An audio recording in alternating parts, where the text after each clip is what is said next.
Ahem. In the year of your God, humans, 1931, there was born unto your planet in Arkabutla, Mississippi, a boy who began his life with a stutter, only to find his voice pre-med, post-serving as an officer in the Korean War. So what the hell are you doing right now, Trent? In poetry, living for a few years mute after moving from Mississippi to Michigan, when asked to read his own poetry and others to his class, he found his voice, quote, where there is a rhythm to carry you, you can get past the trippings. From there, he worked as a janitor in New York before he debuted on Broadway in Sunrise at the Campobello at 26. 11 years later, won a Tony for The Great White Hope. In 87, he won a second Tony for August Wilson's Fences. You've seen the scene on TikTok, I promise. But, read a fucking book, Trent. God. In 1964, Stanley Kubrick saw him at a show with George C. Scott and cast him in Dr. Strangelove as Lieutenant Lothar Zog. He's on the plane. You can't miss him, because you can't miss that tone. In 1967, he played in The Comedians with Richard Burton, Elizabeth Taylor, and Alec Guinness, which will matter in a second. No spoilers. In 69, he helped make test films for a kids' show concept, most memorably staring at the screen and counting to 10 very slowly. That show would become Sesame Street, and he would be nominated for Best Actor in 1970 for a film of The Great White Hope. And 7 years later, would be given $7,000 for 2.5 hours of reading a politically charged laser western about space wizards, because the original guy they got sounded like Hagrid got drunk at a helium party. That man was David Prowse. That movie was Star Wars. And he whom we are remembering right now became the voice of Darth Vader. Originally uncredited as the voice of the world's space dad, he cited Mercedes McCambridge declining credit as the voice of the devil in The Exorcist because she figured she was a special effect. Eventually, he figured he'd take the credit, and now that, quote, stirring basso profondo that has lent gravel and gravitas to his roles, making the rebels shit their pants, has echoed through multiple generations now and to come. Seared into your collective DNA is his tones. Part of your human evolution is his voice. From there on, it was Conan the Barbarian, Coming to America, Field of Dreams, Hunt for Red October, The Sandlot, Sneakers. Did you guys ever see Sneakers? It's like Hackers for boomers who love jazz. It's a dope movie. The voice of CNN, and then another epic dad performance, Mufasa in Disney's The Lion King. So between Star Wars and Lion King, Disney's really the one making out here. We just got nostalgia out of the deal. His voice, his presence, so iconic, it is still present, sonically booming across the horizon for all time, from silence to thunder like a rocket launching into space.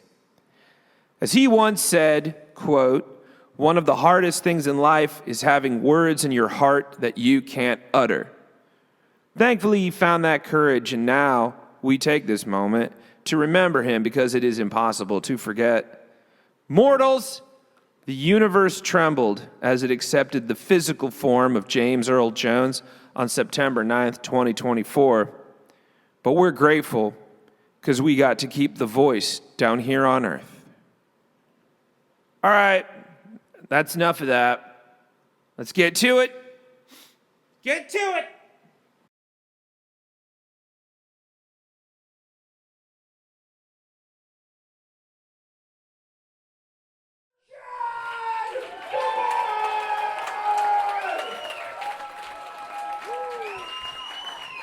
Humans, hominids, all you diurnal, hairless, bipedal, sexually dimorphic, complex prefrontal cortex having members of the most common widespread primate species extant of the Homo genus.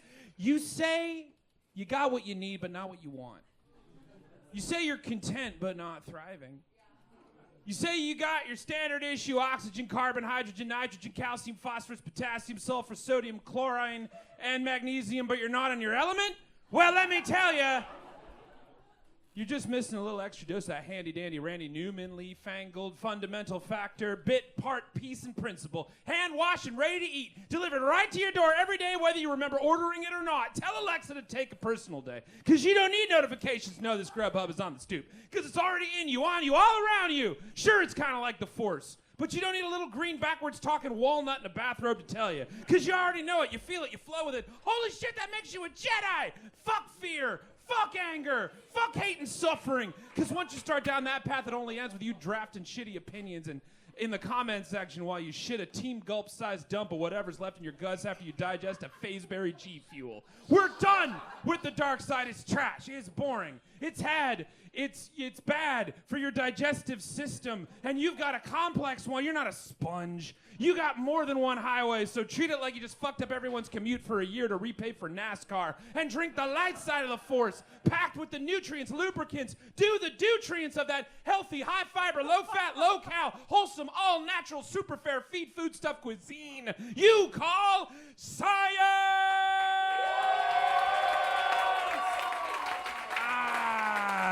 Science! The BB for your Q, the rho for your tisserie, the masala for your tikka, because the masala is the sauce. And science is the sauce that's boss and goes on everything. So slather some science all up and down. Fuck wet wipes. Rub it into your pores. It's good for that too. And it can be yours, yours, yours for the low, low price of listening to the fucking experts. I hear you in the comment section. You can't not hear you because you're typing in all caps. But what did I just say? Fear, anger, hate, suffering, no character limits. That's the path to the dark side. And you're Jedis, baby. And a Jedi craves not these things. They're hungry for science. And you should be too because it's fucking good for you. Speaking of good for you, humans, are you good? I'm only asking. Because as the avian observer of your general activities, wanderings, and driving, I have to ask, because I'm concerned you might be feeling a little cramped. It's not been an easy transition out of the caves and into the suburbs. And then in 2020, you had to go back into the caves. But this time you had Wi-Fi, so it wasn't so bad. But that amount of screen time is just not good for you. You shit-posting comment trolls, take note. Maybe that's why you're cranky. So it only makes sense that you're yearning, burning, and earning new ways to get up and out. It should not surprise any of you that take a train, stand in line for anything, or the rest of you that witnessed that Perry Farrell-Dave Navarro fight mid-set on Friday in Boston, putting an end to the speculation as Jane's addiction threw hands during a reunion before Oasis got the chance to. That it's noticeably obvious to the rest of us in the animal kingdom that maybe you're getting a little sick of shit down here on Earth. Prices are high. Election cycle is testing everyone's hypertension. And it's fucking 80 in September. It's no wonder you want to get off world for a little bit. And thankfully, you got a whole universe to explore above your heads right now. And thanks to science, humans, you're going to space! Space!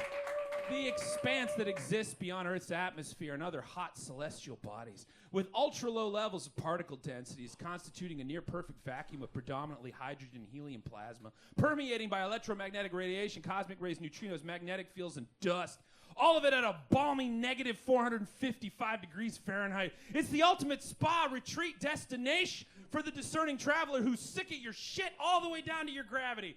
But it don't start right outside your door, no, Landwalker. You're going to want to start your Google Map journey about 62 miles above sea level at the start of the Karaman line, which is about where space kind of, sort of, maybe sort of not necessarily agreed upon by the experts, R.E. thems that actually study this shit, and not a profile pickless flurf named Cumtrap69 raging about Stanley Kubrick right now. After that, you're in the free space, a.k.a. outward space, a.k.a. outer space, a.k.a. nowadays spaceborne. Meaning getting out there as opposed to space-based, which is stuff that lives in space, totally based, no cap. Used to be, it was reserved for the scientifically and physically elite to traverse the Great Black Way, but lately, thanks to what? Science! No, money! Anyone with a pocketbook prowess can get up and out.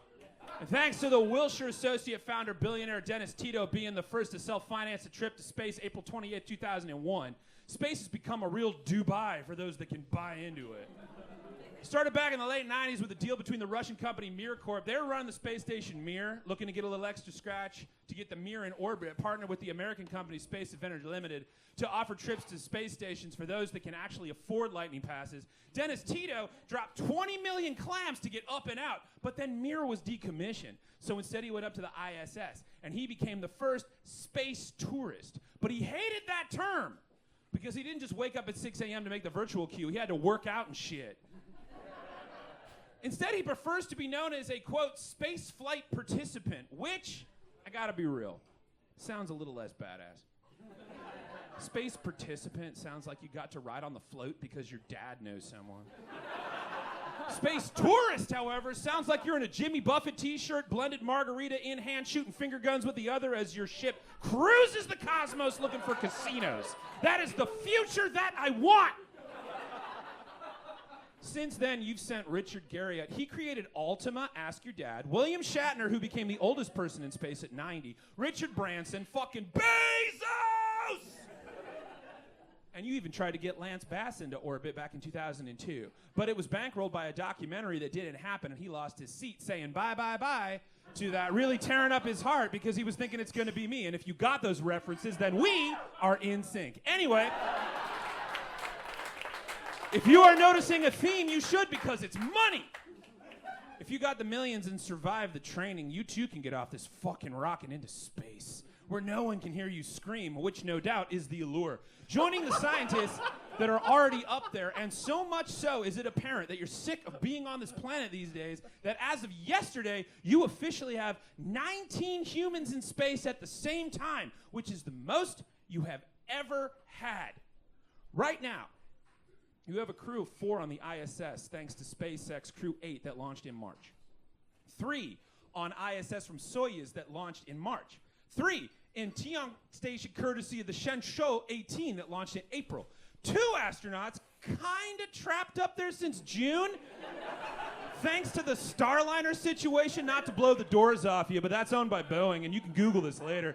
But Sunita Williams and the awesomely named Butch Wilmore have been up there because problems with the Starliner, and they just announced they're going to come back down on the next space mission, which is in February. So, the next time your flight gets canceled at Dulles, and the only thing open is a fucking Carrabba's Italian grill, just take a second and be thankful you're not stuck in a tube with an interior decor one can only describe as rustic computer repair dump with 12 others and only 2 bathrooms.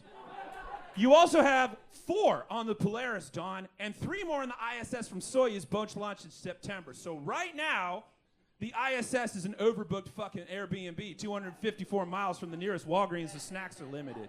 But the accommodations are getting a little freed up now as the Polaris Dawn is getting ready to head back to our land of gravity and Olive Gardens, but not before becoming the first commercial space flight to pass the Van Allen belt 600 miles above Earth to 870 miles above Earth, which is the farthest any of you humans have traveled since the Apollo program ended in 1972.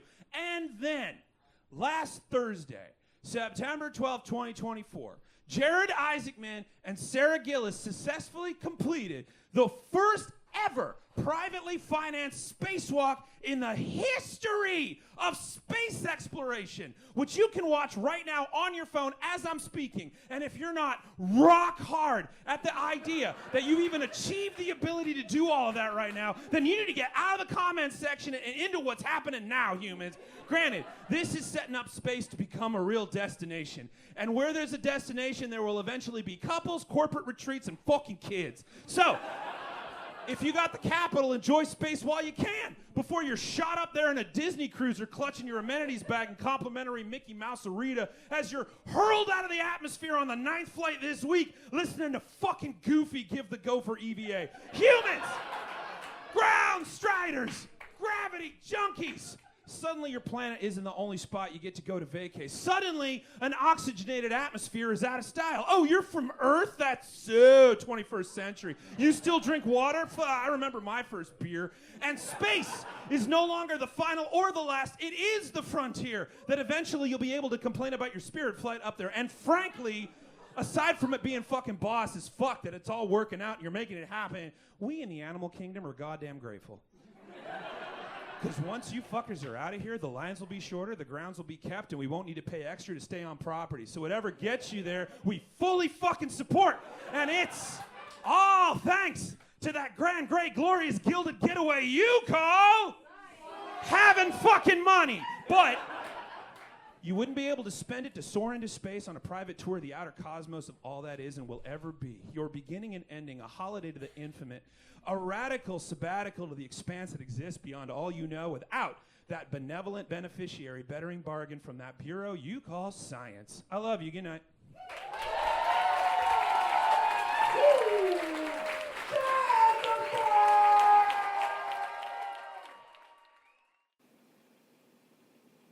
Nailed it.